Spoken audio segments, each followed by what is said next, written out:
Hello everyone, this is Crota giving you a shoutcast between the OGS's the STC spawning as the green Terran player over here at the 8 o'clock position, meanwhile playing against FruitVendor, the red Zerg player spawning over here at the 2 o'clock position. So should be an interesting matchup here. Excuse me, as this is game 3 in a 3-game series that I have. I'm not going to call it the best of 3 because I don't know if this is actually from a tournament or if it's just a lot of players just playing for fun. A lot of players are in here. You can see Wera, OGS, Prime members all watching this game. Should be a pretty interesting matchup here, as we have now an Overlord now moving out from the FruitVendor. We'll quickly find out that he is not spawned at the 1 o'clock position. So we'll be able to start moving out over here. Meanwhile, we do have the SCVs now continuing to mine.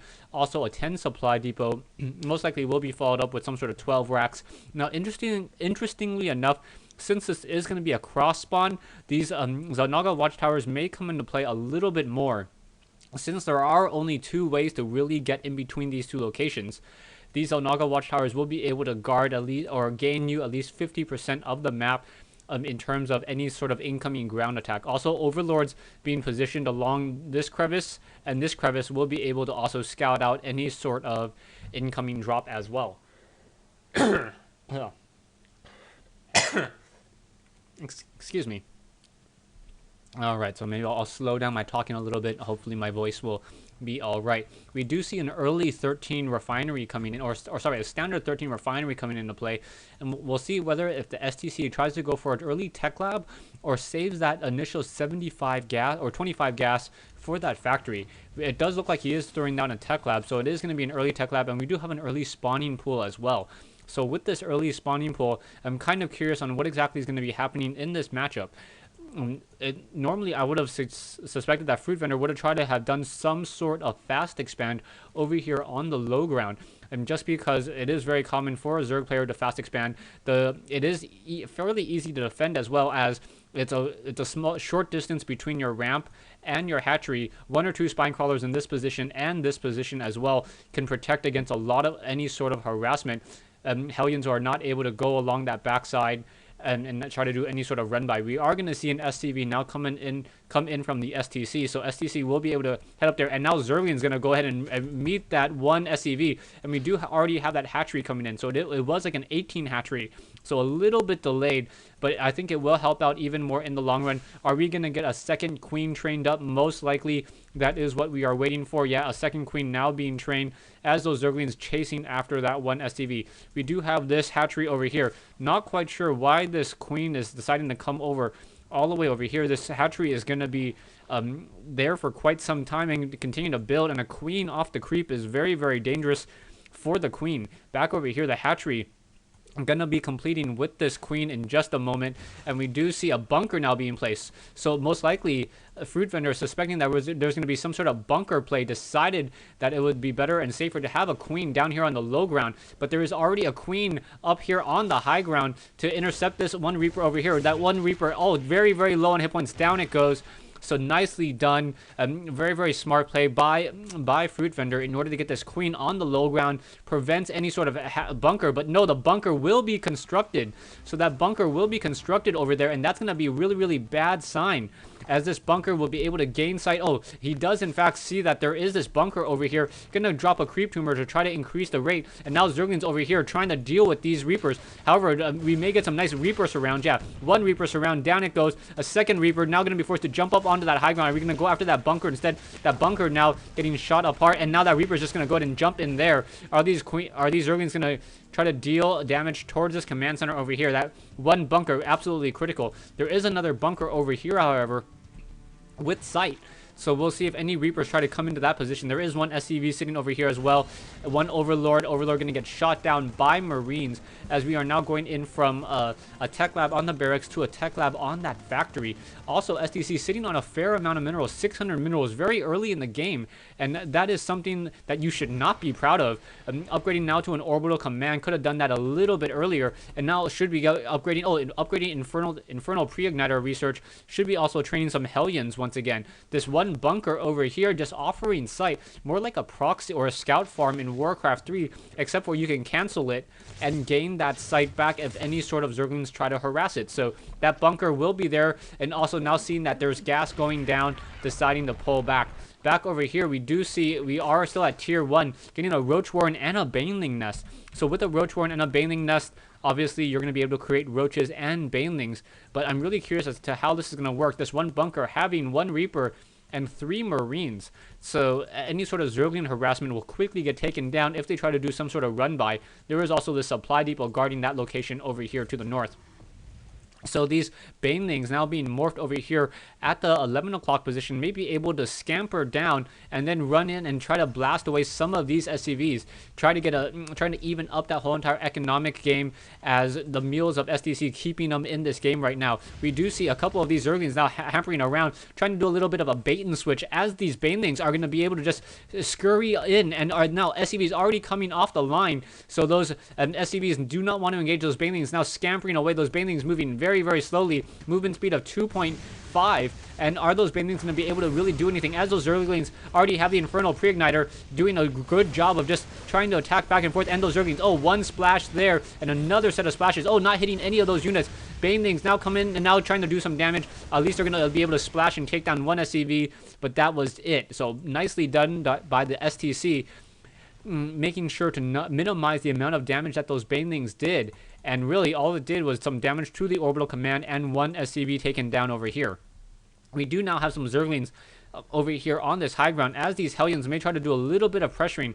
There is a second hatchery over here right next to this hatchery over here, so this may indicate that this is going to be more roach play and smaller unit play.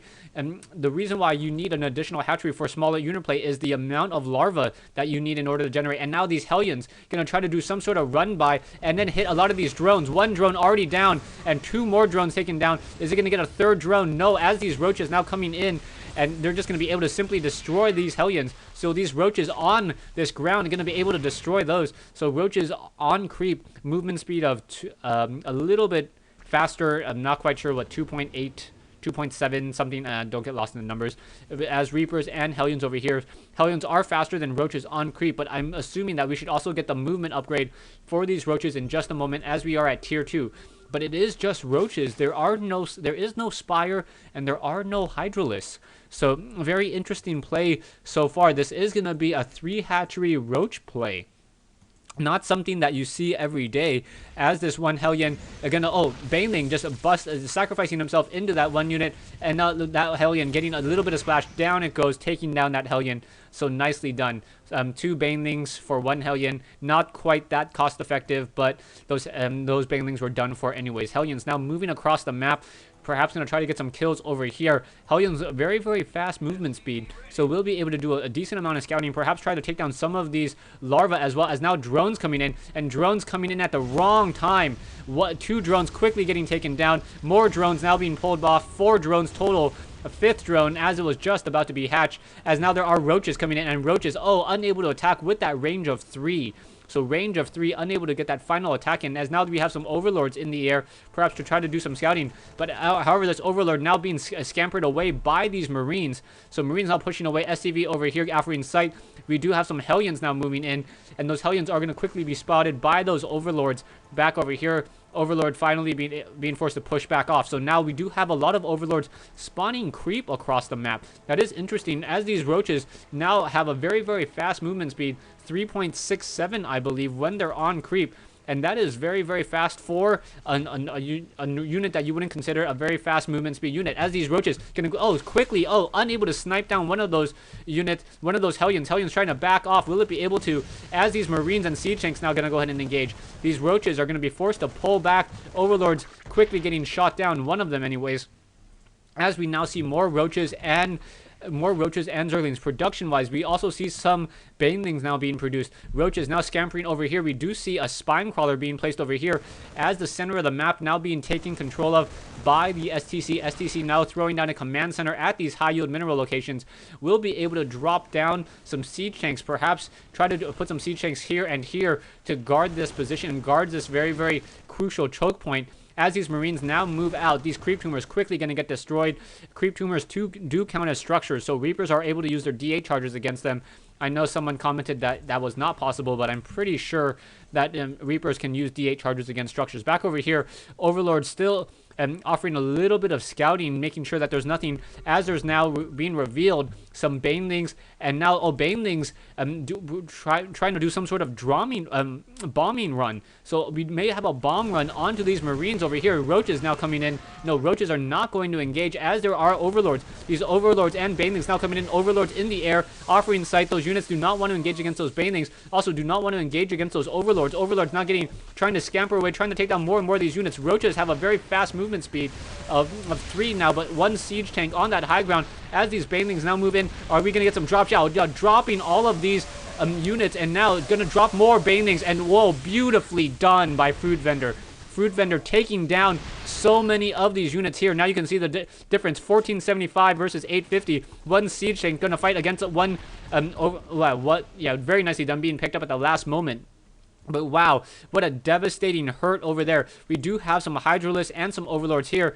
And if those Hydralisks and Overlords just come in and drop, no, not going to work. Already upgrading to a planetary fortress with mules now being called down. You're going to see STC now macroing up a very, very large army. Army-wise, 2450 for the FruitVendor. And 1 Overlord quickly getting shot down by Marines over here. Now going to be healed up. As these Hydralisks now transition into some sort of Hydralisk play. Not quite sure if that's the best way to go, as there's already siege tanks in siege mode. I would assume some sort of marine combination would be better, as there's only 11 Marines, and it would be very easy for the FruitVendor to try to macro up a good amount of Mutalisks all of a sudden. However, gonna have a Doom drop into the base over here, and now very nicely done. These Hydralisks and just coming in, going to take down this sensor tower. Siege tanks now trying to come over, going to go ahead and be picked back up instead, and be pulled away. Marines trying to get a couple quick shots. One of those with 4 Hydralisks able to barely escape, so nicely done. Missile turrets now being laid down across the map. Are we going to have some sort of drop in the center? We are sitting at 165 over 160, so FruitVendor is supply locked at this stage in the game. We do see another hatchery being laid down over here, as now Medevacs coming in to try to reinforce this position. These siege tanks need to siege up and perhaps try to get a little bit of protection over here. There are, Hydralisks and Roaches in this drop. So I'm not 100% sure what's happening, as there's Banelings, and wow, Roaches and Hydralisks galore. Looking at the unit combination, 20 Hydralisks, 14 Roaches, and a couple Zerglings and a couple of Banelings will be there in just a moment. There are a fair number, and now out move some Medevacs. Are these Medevacs going to be able to catch anything in sight? Those Medevacs just feigning that there's a drop, and now Marines and Marauders now being healed up as these siege tanks now move out. There are a fair number of drones now being transferred from the main base over here. Production-wise, we are now getting level 2 carapace upgrades, so those Hydralisks and Roaches will be even stronger, and also getting level 2 armor upgrades. Stay tuned for part 2 of this replay between the STC and FruitVendor here on Metalopolis.